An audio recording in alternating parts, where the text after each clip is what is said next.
요한복음 15장 18절에서 27절 말씀입니다. 요한복음 15장 18절에서 27절 말씀을 한 절 한 절 기록합니다. 세상이 너희를 미워하면 너희보다 먼저 나를 미워한 줄을 알라. 너희가 세상의 질서를 생명하고 세상의 자기의 것을 사랑하는 것이나 너희는 세상에 속한 자가 아니요 도리어 너희가 너희를 세상에서 택하였기 때문에 세상이 너희를 미워하느니라.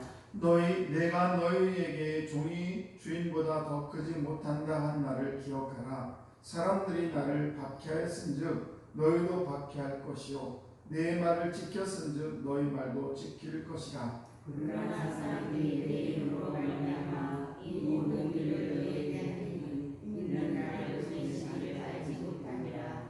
내가 와서 그들에게 말하지 아니하였더라면 죄가 없으려니와 지금은 그 죄를 핑계할 수 없느니라. 나를 미워하는 자도 내 아버지를 미워하느니라. 내가 아무도 못한 일을 그들 중에 하지 아니하였더라면 그들에게 죄가 없었으려니와 지금은 그들이 나와 내 아버지를 보았고 또 미워하였도다. 그러나 이는 그들이 율법에 기록된 바 그들이 이것이 나를 미워하다는 말을 하나님이라.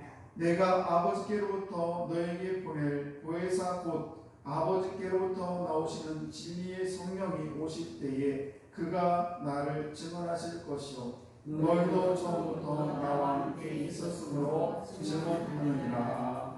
아멘. 기도하겠습니다. 하나님 아버지 감사합니다. 오늘도 거룩하고 복된 아침 저희 허락하시고 우리 사랑하는 성도들 이제 첫 시간을 주의 전에 나와 하나님을 찬양하며 또 기도하며 말씀 들을 수 있도록 저희들의 은혜 베풀으심을 참으로 감사합니다. 아버지 매사에 분분초마다 늘 주님의 은혜에 감사가 넘치게 하시고 어떤 환경에서도 하나님의 은혜를 잊지 않는 우리 귀한 성도들 다 될 수 있도록 은혜를 베풀어 주옵소서.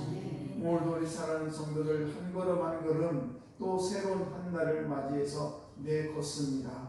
늘 주님 동행하시고 어떤 삶 속에서도 주님을 찬양하는 귀한 삶을 살아갈 수 있도록 주여 은총 베풀어 주옵소서.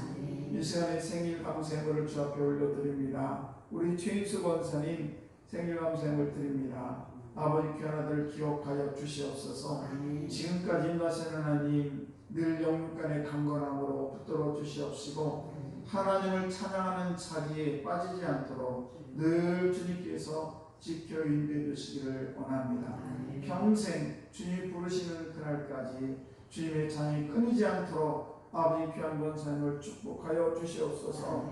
아버지 가정도 주님 지켜주시고 또 아내 되시는 우리 김현 권사님도 지켜주시고 또 사랑하는 아버지 자녀들도 주님 기억해 주셔서 손손 대대로 하나님의 영광을 드리는 귀한 가정 될 수 있도록 은총을 베풀어 주옵소서. 일천 예물도 주 앞에 올려드립니다. 우리 김세현 학생과 김세진 학생입니다.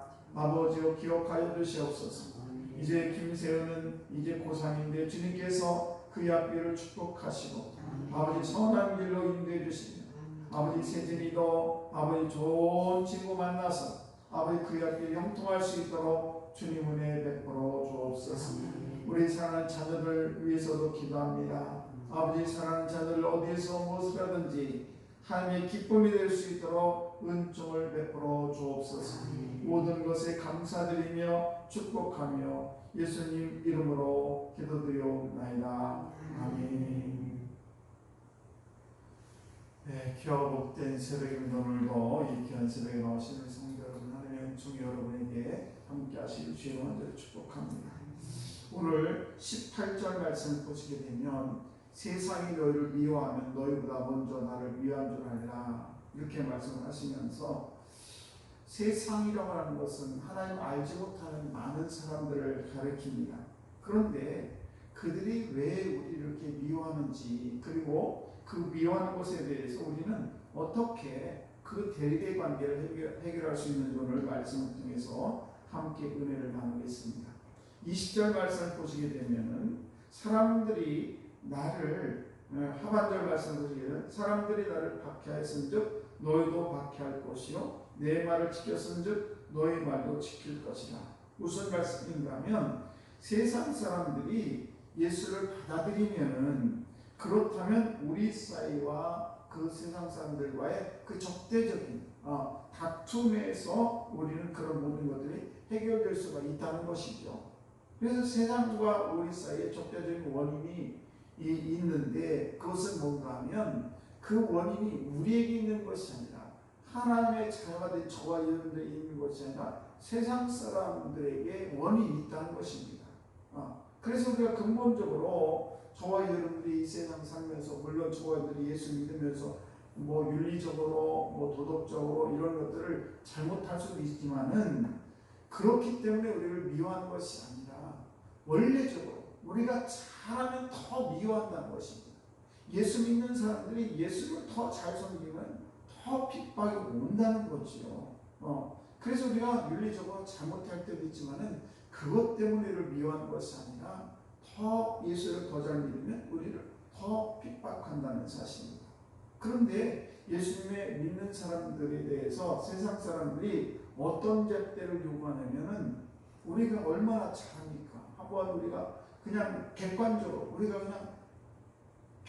가만히 생각해봐도 예수 믿는 사람들 훨씬 착하고 훨씬 도덕 법도 잘 지키고 윤리적으로 잘하고 훨씬 잘해요.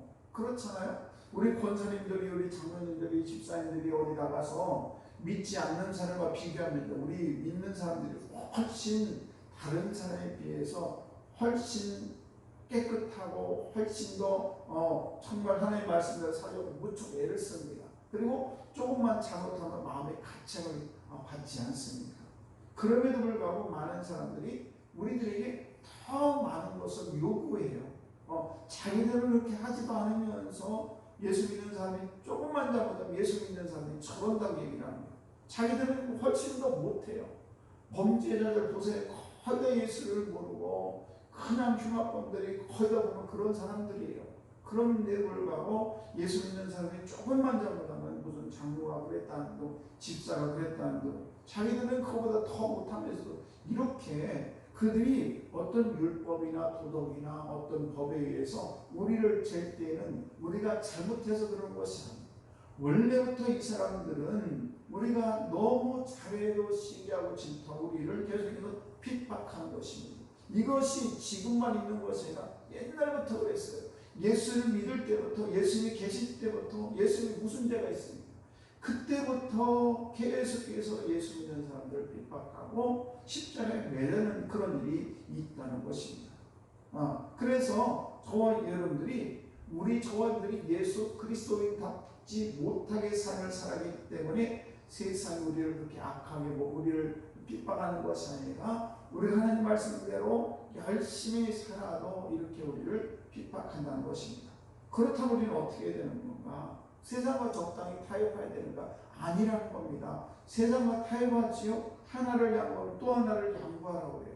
또 하나를 양보하면 또 하나를 양보하라고 하고 끝이 없습니다. 그래서 저와 여러분들이 하나님의 제자로서 하나님의 예수 그리스도의 제자로서 이 세상을 살아갈 때에 우리는 세상에 타협을 하면 주의가 한번 빠져. 알아서 한번 빠질게. 그 다음에 만나면 또 뭐라고 그래요?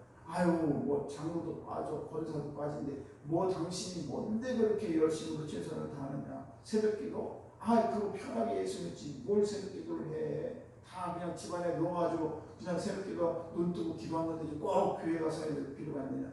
이렇게 우리를 계속해서 또 양보를 하면 또 양보되는 대로 계속해서 우리를 밀고 나가지 결코 그 사람들을 그냥 이해하거나 우리를 그냥 하나님에서 떠나지 않도록 우리를 그렇게 하지 않는다는 것입니다. 우리를 계속해서 핍박하고 그렇게 한다는 것입니다. 그래서 우리를 계속해서 항복을 받아내려고 하는 것이 세상 사람이라는 것입니다. 그래서 우리는 이 주의 제자에게 포기하게 되면 세상의 종이 될 수밖에 없다는 사실입니다. 그래서 오늘 보면 우리에게 말씀하시는 건 뭔가 하면 세상에 대한 이해를 분명히 해야 될 필요가 있는데 그 세상은 저와 여러분에 대해서 계속해서 우리를 양보하고 내려놓기를 원하고 우리가 하나님 말씀대로 살려고 하지만 더 하나님 말씀대로 살려고 우리를 계속해서 그런 잣대로 우리를 계속 우리를 핍박한다는 사실입니다. 19절 하반절 말씀을 보시게 되면 너희는 세상에 속한 자가 아니요 도리어 내가 너희를 세상에 택하였기 때문에 세상이 너희를 미워합니다.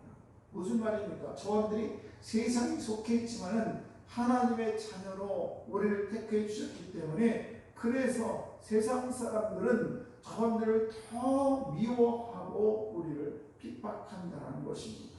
그래서 우리가 본질적으로 예수 그리스도 안에서 하나님의 백성이 된 사람이라는 것을 우리는 결코 잊어서는 안 된다는 거예요. 우리가 세상 살면서 여러 가지 핍박 올 때 나는 그래도 그리스도인이야 라는 이 그리스도인이라는 확신 여기서 우리는 결코 양보해서는 안 된다는 사실입니다. 그러면서 우리에게 무엇을 말씀하시냐면은 저와 여러분들에게 준 사명인데 그 사명이 뭔가 바로 예수 그리스도를 증언하는 사명을 우리에게 주었다는 것입니다. 27절 마지막 말씀을 보시게 되면 너희도 처음부터 나와 함께 있었으므로 증언하느니라. 무슨 말씀인가 하면 이렇게 아직도 세상 사람들은 우리를 핍박하고 우리에게 무언가를 양보하기를 원하고 우리를 계속해서 자기들의 발밑에 둔 그런 종처럼 우리를 부리려고 하지만은 그러나 그들에게 우리가 할 일이 있는데 그건 뭔가 하면 바로 예수 그리스도 그분이 메시아이시고 그분이 이 세상의 구원자라는 사실을 우리가 증언할 수 있는 증언자가 되어야 된다는 것입니다. 그런데 우리가 이 세상이 얼마나 악합니까? 예수를 믿는 저들을 가만히 있어도 우리를 핍박하고 우리가 예수를 잘 믿어도 핍박하는 이런 세상에서 그들에게 하늘의 복음을 주의 복음을 전한다는 게 쉽지가 않다는 겁니다. 그렇기 때문에 누구를 보냈냐? 바로 보혜사 성도에게 보내셨다는 사실이에요. 26절 27절 말씀을 보시게 되면 내가 아버지께로부터 너에게 보낼 보혜사 곧 아버지께로부터 나오시는 진리의 성령이 오실 때에 그가 나를 증언하실 것이요. 우리가 증언하는데 우리 스스로 증언하기가 어려워요. 그냥 우리가 예수 믿지 않는 사람들에게 주의 복음을 증거하는 너나 잘 믿으세요. 내 주먹을 믿으세요. 이렇게 얘기를 하고 우리를 비아냥거리고 이렇게 한다는 것입니다. 그래서 복음을 증거한다는 게 결코 쉽지가 않아요. 가정에서 남편이나 아이들을 주의 복음을 전하고 그들이 주의를 오게 한다는 게 결코 쉽지가 않아요. 우리 힘으로 어렵습니다. 그래서 성령 하나님을 우리에게 보내주셔서 그분이 그 성령 하나님께서 나와 함께 증언한다는 것입니다. 하나님의 영이 하나님께서 우리와 함께 하셔서 우리로 하여금 이렇게 험한 세상에서 우리를 헐뜯고 우리를 넘어뜨리는 그들에게 주의 복음을 증거하는 그런 증언하는 그런 협력자로 우리 보혜사 성도에게 보내셨다는 사실입니다. 여러분 지금 이 사회는요 날이 가면 갈수록 그리스도인들을 더 미워하고 교회를 핍박합니다. 그래서 그렇다고 해서 우리가 교회가 해야 될 일을 접어둬야 되는 것이고 우리 그리스도인들의 사명을 이렇게 감당하지 않고 침묵해서는 안 된다는 사실입니다. 이럴 때일수록 우리는 증언하기를 포기해서는 안 된다는 사실이죠. 어떻게? 성령의 능력에 따라서 성령의 힘입어서 그래서 더욱더 우리는 예수님을 증언하는 그런 삶을 살아가야 될 줄 믿습니다. 때문에 저들은 우리가 예수를 믿으면서 두려워하지 마시고 또 주저하지 마시고 성령이 함께 하심을 꼭 믿으시고 오늘도 저와 여러분들이 정말 이 험한 세상에서 우리를 핍박하는 그들과 함께 이 세상을 살아갈 때에 저와 여러분이 그 싸움에서 양보하거나 넘어지거나 우리가 그것을 주저하거나 이래서는 안 되고 날마다 승리하는 함께하는 우리 참제자가 되는 여러분 다 되시기를 주의 이름으로 축복합니다. 기도하겠습니다.